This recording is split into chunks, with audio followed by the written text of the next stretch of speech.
Good morning.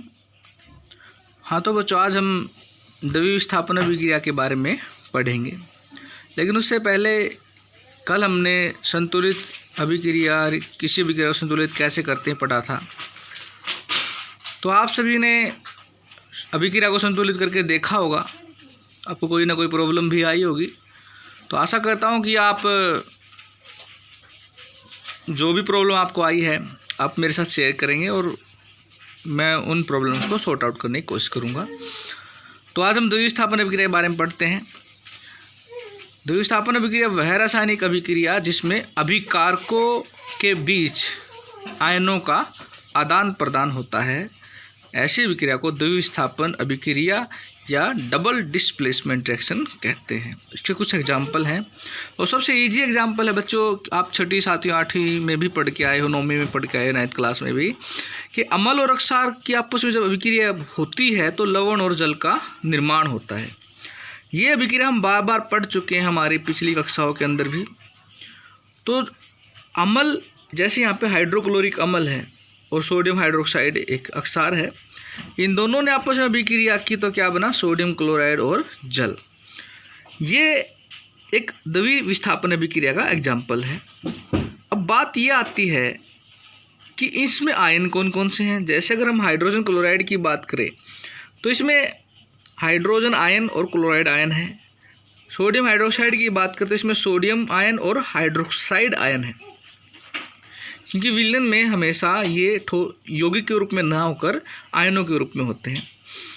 अब hydrogen ion किसके साथ जुड़ेगा और सोडियम आयन किसके साथ जुड़ेगा, क्लोराइड आयन किसके साथ जुड़ेगा और हाइड्रोक्साइड आयन किसके साथ जुड़ेगा, आपको इस बात पे ध्यान देना है। कोई भी अभिकारक है उसमें जो पहला तत्व होता है वो विद्युत धनात्मक तत्व होता है। मतलब अगर हम बात करें हाइड्रोजन क्लोराइड या हाइड्रोक्लोरिक अम्ल की, तो इसमें जो हाइड्रोजन है वो विद्युत धनात्मक तत्व है। इसी तरह सोडियम हाइड्रोक्साइड में जो सोडियम है वो विद्युत धनात्मक तत्व है। जो विद्युत धनात्मक तत्व होते हैं उन पे धन आवेश आता है और उनसे आगे जो तत्व हैं वो विद्युत ऋणात्मक तत्व है। जैसे पहले वाले के अंदर हाइड्रोक्लोरिक अम्ल के अंदर क्लोराइड आयन वो विद्युत ऋणात्मक, या क्लोरीन है वो ऋणात्मक तत्व है, उस पर नेगेटिव चार्ज आके क्लोराइड आयन बोला जाएगा। इसी तरह OH हाइड्रोक्साइड आयन बोलेंगे इसको, और इस पर भी ऋणात्मक आवेश आएगा। तो हमने पहले ही पढ़ा है कि विपरीत आवेश एक दूसरे को आकर्षित करते हैं। तो जो हाइड्रोजन है जिसके ऊपर पॉजिटिव चार्ज है, हाइड्रोजन आयन, वो दूसरे आयन या दूसरे यौगिक के ऋणात्मक आयन के साथ अटैच होगा, जुड़ेगा। मतलब H और OH मिलकर क्या बना लेंगे बेटा, वाटर, पानी। इसी तरह जो सोडियम आयन है ये पहले वाले यौगिक के क्लोराइड आयन के साथ जुड़कर क्या बनाएगा, सोडियम क्लोराइड। तो इस तरह इनके बीच में क्या हो गया, आयनों का आदान प्रदान हो गया, इसलिए यह एक द्वितीय विस्थापन अभिक्रिया का एग्जाम्पल है। इसी तरह सल्फ्यूरिक अम्ल और सोडियम हाइड्रोक्साइड के बीच आयनों का आदान प्रदान होता है। सल्फ्यूरिक अम्ल में अगर मैं आयनों की बात करूं तो हाइड्रोजन आयन और सल्फेट आयन, और सोडियम हाइड्रोक्साइड के बारे में पहले ही बता चुका हूँ भी, सोडियम आयन और हाइड्रोक्साइड आयन। तो एक के आयन दूसरे के साथ अटैच हो जाएंगे तो सोडियम सल्फेट और जल का निर्माण होगा। क्योंकि ये अभिक्रिया मैंने संतुलित नहीं की है तो बच्चों आप इस अभिक्रिया को खुद संतुलित करेंगे अपने आप और उसकी फ़ोटो मेरे पास सेंड करेंगे। इसके बाद है लेड नाइट्रेट और पोटेशियम आयोडाइड। लेड नाइट्रेट में भी लेड के ऊपर पॉजिटिव और नाइट्रेट के ऊपर नेगेटिव। पोटेशियम आयोडाइड में पोटेशियम के ऊपर पॉजिटिव और आयोडाइड के ऊपर नेगेटिव। तो लेड के साथ क्या जुड़ेगा, आयोडीन, और पोटेशियम के साथ क्या जुड़ेगा, नाइट्रेट। तो पोटेशियम नाइट्रेट बन जाएगा और लेड आयोडाइड बन जाएगा। अब बच्चों आपको एक बात दिखाई दे रही भी, जो यहाँ पे जो AQ का मतलब जो जल में घुला हुआ हो, और यहाँ पे मैंने S लिखा हुआ है नीचे लेड आयोडाइड के, इसका मतलब ये ठोस रूप में बाहर आ जाता है। और कोई भी अगर यौगिक ठोस रूप में बाहर आता है तो अभिक्रिया के बाद, तो उसको हम अवक्षेप का नाम देते हैं।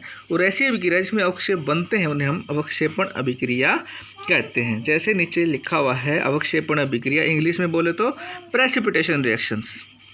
रासायनिक अभिक्रिया जिसमें अवक्षेप का निर्माण होता है उसे अवक्षेपण अभिक्रिया कहते हैं, कहलाती है।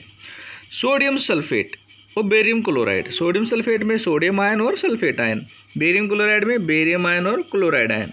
तो क्या बनता है, बेरियम सल्फेट और सोडियम क्लोराइड। बेरियम सल्फेट भी क्या कि मैंने एस लिखा हो, मतलब ये ठोस रूप में है, और जो सोडियम क्लोराइड वो एक्वस लिखा हो, वो विलयन में घुला हुआ है। जो ठोस है ये अवक्षेप है। और बेरियम सल्फेट जो उसका रंग कैसा होता है बेटा, वाइट कलर। दोबारा सुन लीजिए अभिक्रिया। सोडियम सल्फेट और बेरियम क्लोराइड का आपस में रिएक्शन होती है और बेरियम सल्फेट और सोडियम क्लोराइड का निर्माण होता है। जो बेरियम सल्फेट है उसका कलर वाइट है और वो ठोस रूप में बाहर आता है और वो अवक्षेप है।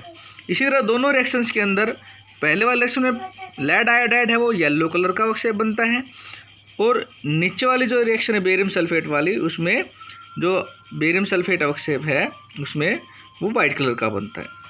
तो इन दोनों अभिक्रिया में अवक्षेप उत्पन्न हुए, इसलिए अवक्षेपण अभिक्रियाओं के एग्जाम्पल हैं। अवक्षेप की परिभाषा अगर सोचें तो अवक्षेपण अभिक्रिया में उत्पन्न होने वाले ठोस जो विलयन में घुलनशील ना हो अवक्षेप कहलाते हैं। और दोनों जो अभिक्रियाएं ऊपर, उनमें से आपको भी एक एग्जाम्पल अपने एग्जाम में ज़रूर लिखेंगे अवक्षेप की अगर परिभाषा आती है तो और उसमें लेड आयोडाइड और बेरियम सल्फेट ये दोनों अवक्षेप का कार्य करते हैं, अवक्षेप बनते हैं। और इनका जो अवक्षेप जो बनते हैं इनका रंग अलग अलग हो सकता है, कोई ज़रूरी नहीं है भी एक जैसा ही होगा, वो अलग अलग कलर के भी हो सकते हैं। तो बच्चों आशा करता हूँ कि आपने इस वीडियो को ध्यान से देखा होगा और इसे आप समझेंगे और समझकर अपनी नोटबुक में राइट डाउन करेंगे और उसको अच्छे से लिखेंगे। प्रॉब्लम आए तो आप मेरे से कांटेक्ट करना। धन्यवाद।